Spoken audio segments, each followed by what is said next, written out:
You're listening to 10 Mentors, the podcast where we take one real question from work, health, or relationships and sit with it the way you would with a mentor over coffee. I'm Caoimhe, and today we're talking about a sentence I hear more often than almost anything else from mentees. Not, I'm exhausted. Not, I'm stuck. Not even, I hate my job. It's this, I don't think people like me. Sometimes it comes wrapped in a joke. Sometimes it appears as a throwaway line in an email. Maybe I'm just unlikable. Sometimes it's whispered, like a confession. Even my own family, I don't think they actually like me. If that sentence has ever brushed past your mind, today is for you. A few months ago, I got a message from a mentee. I'll call her Anna. She wrote, "At work, people roll their eyes when I speak. My sister says I'm too intense. My dad jokes that I'm a lot. I'm starting to think maybe I am just unlikable." And then the line that broke my heart a little. How do I fix myself so people like me? I sat with that email for a while because I know that feeling. Most of us do. Maybe it was the schoolyard when you realised you weren't in the main group. Maybe it was the office when you noticed colleagues going for lunch without you. Maybe it's at home where you feel tolerated rather than cherished. People don't like me isn't just a sentence. It's a story you quietly start telling yourself about who you are. When a question lands that hard, I usually do two things. I listen, and then, later, I go to my bookshelf to find the wisest person I know on that topic and let their work sit at the table with us. That day, one book almost jumped off the shelf at me, The Courage to be Disliked. It's based on the ideas of the psychologist Alfred Adler. I've never met him, I've never met the authors, but their work has mentored me and mentored hundreds of thousands of others. So let's pull one of the ideas from that book right into your life. The first thing it helps with is this myth that it's even possible to be liked by everyone. So I want you to picture something with me. You're standing on a stage in a stadium with 10,000 people. Some are in the front row, leaning forward, eyes shining. Some are halfway back, scrolling on their phones. Some are up in the top row, arms crossed, already annoyed, and they don't even know why. Same you, 10,000 completely different filters.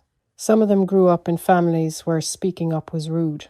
Some of them admire directness. Some of them are so exhausted they dislike anyone talking right now. Some have a friend who reminds them of you, and they love that friend. Some have a boss who reminds them of you, and they hate that boss. You haven't even opened your mouth yet, and already a certain percentage of that stadium doesn't like you. Not because of you, because of their stories. Now shrink the stadium down. Shrink it into an office, or a family home, or a WhatsApp group. We forget this. We think every eye roll, every quiet response, every "you're too much" is like an X-ray of our character, like they're seeing some deep, terrible truth about us. What Adler's work suggests is something very different. What other people feel about you is often about the tasks and stories they're carrying, not a diagnosis of your worth. Let me bring this down to earth with a family story. A mentee, we'll call her Sarah, grew up in a family where the rule was keep the peace at all costs. Her parents didn't fight in front of people. Big topics were avoided. If someone was clearly upset, the next day the phrase was, "We're all grand," as if nothing had happened. Maybe you recognize that. Sarah was the child who asked awkward questions. Why did you shout last night? Why are you crying? Are we okay for money? She got labelled dramatic, too intense, troublemaker. Fast forward 25 years. She's in a team meeting. She asks the question everyone's thinking but nobody has said. Is this project actually realistic? Silence. Later, a colleague says, "You always have to be so much, don't you?" Sarah hears, "People don't like me. I ruin everything. I'm the problem." But if we put Adler's lens on it, we can ask a different question. Is it your job to be the person everyone finds comfortable? Or is it your job to tell the truth, kindly, and let other people manage their own feelings? One of Adler's big ideas is something like this. Your life task is different from someone else's life task. You're responsible for your own actions and choices. You're not responsible for how other people feel about those choices. So my task is how I behave. Am I being honest? Am I being as kind as I can be in this moment? Your task is what you feel about what I just did and how you respond to it. For Sarah, Her job in a family gathering isn't secretly make sure nobody ever feels uncomfortable. That's impossible. Her task might be show up honestly and kindly. Her parents' and siblings' tasks are to deal with their own feelings. When she started to practice this, it was really small. At one dinner, she didn't jump in to smooth over a tense conversation between her brother and her mother. She stayed quiet. She let them handle their own task. Later, she told me, I felt like a terrible person sitting there.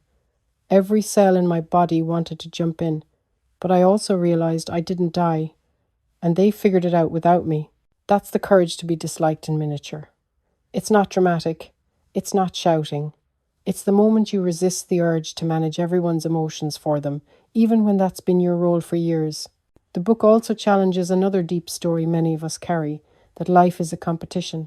We're taught, very early, to rank ourselves against each other. Who's prettier? Who's smarter? Who's more successful?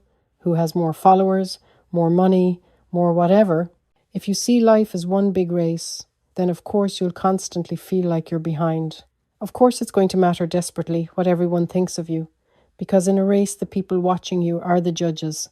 Adler's idea, and what the book explores, is that life isn't actually a race.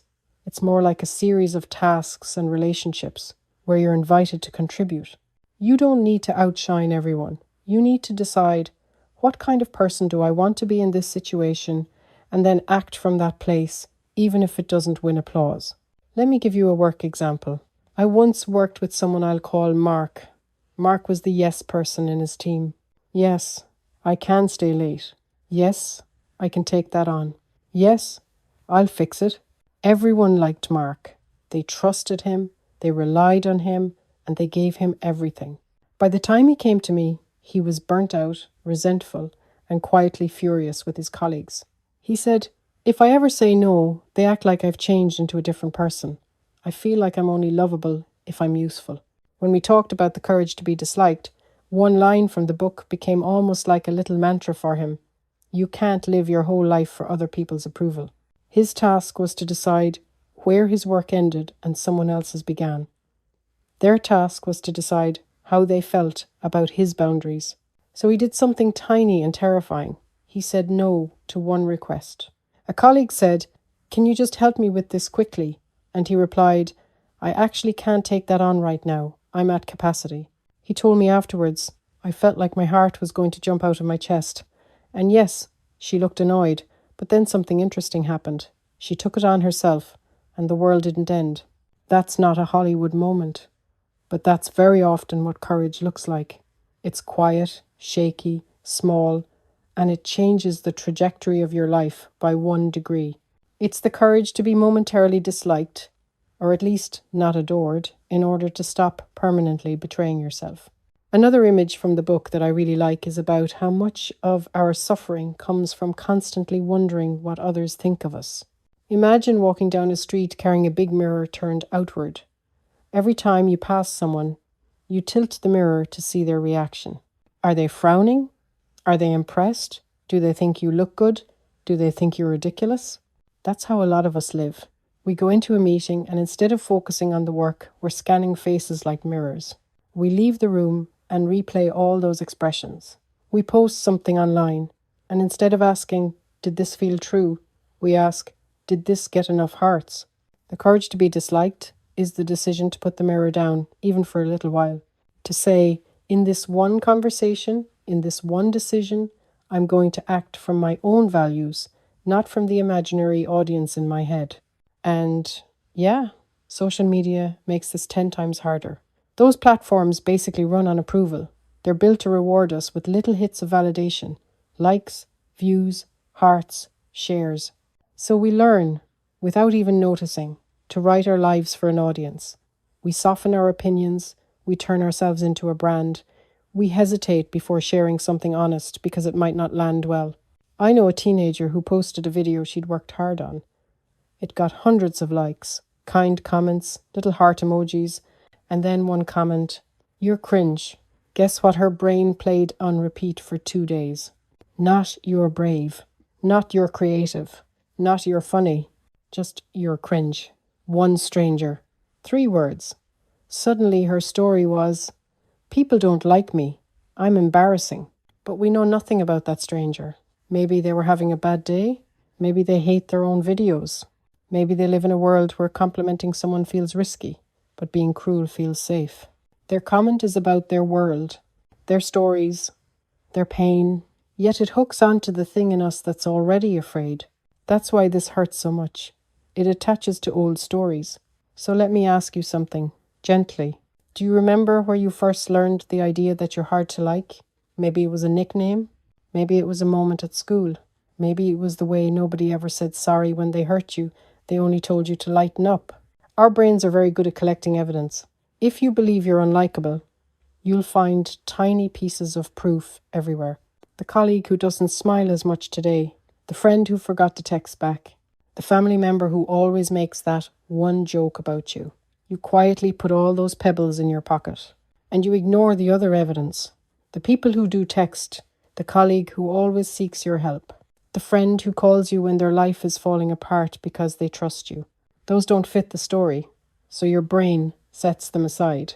One thing Adler's approach asks is, what if your life is not a fixed story about who you are, but a story you keep choosing, often without noticing? If that's true, then people don't like me isn't a fact.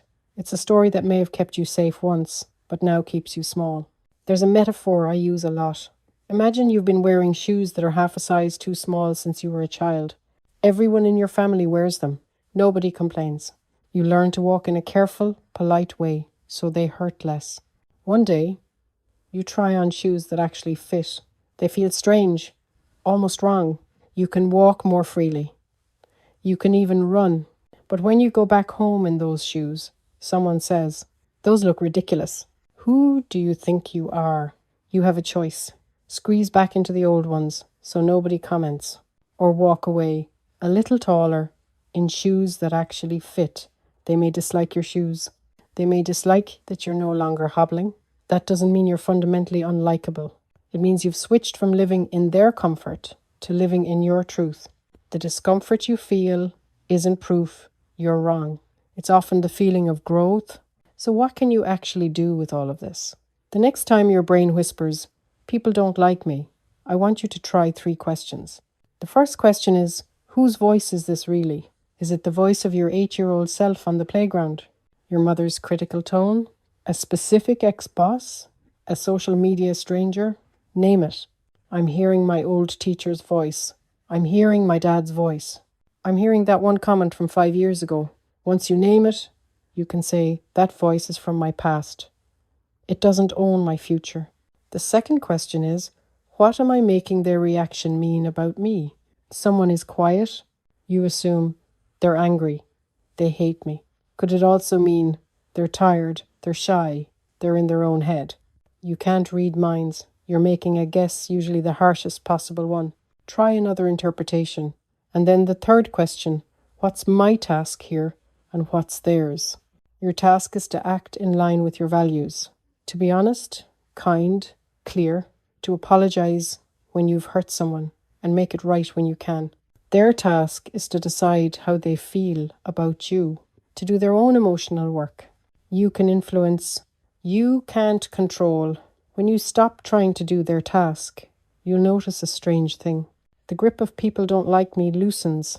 I want to leave you with a tiny, practical experiment.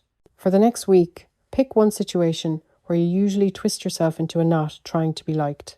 Maybe it's a team meeting. Maybe it's a family dinner. Maybe it's a WhatsApp group where you edit your messages 10 times.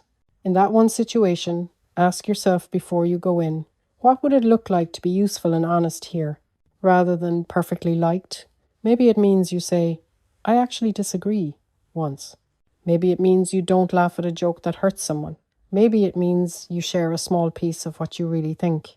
Then afterwards, when your brain says, "They hate you now," come back to the 3 questions. Whose voice is that? What story am I telling? What's my task? What's theirs? You're not trying to become rude or indifferent. You're practicing something braver. Being yourself in public, even when not everyone claps.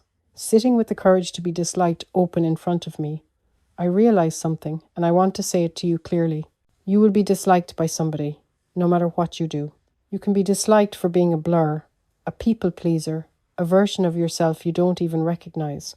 Or you can be disliked by some people for being honest and alive. One of those hurts more in the short term.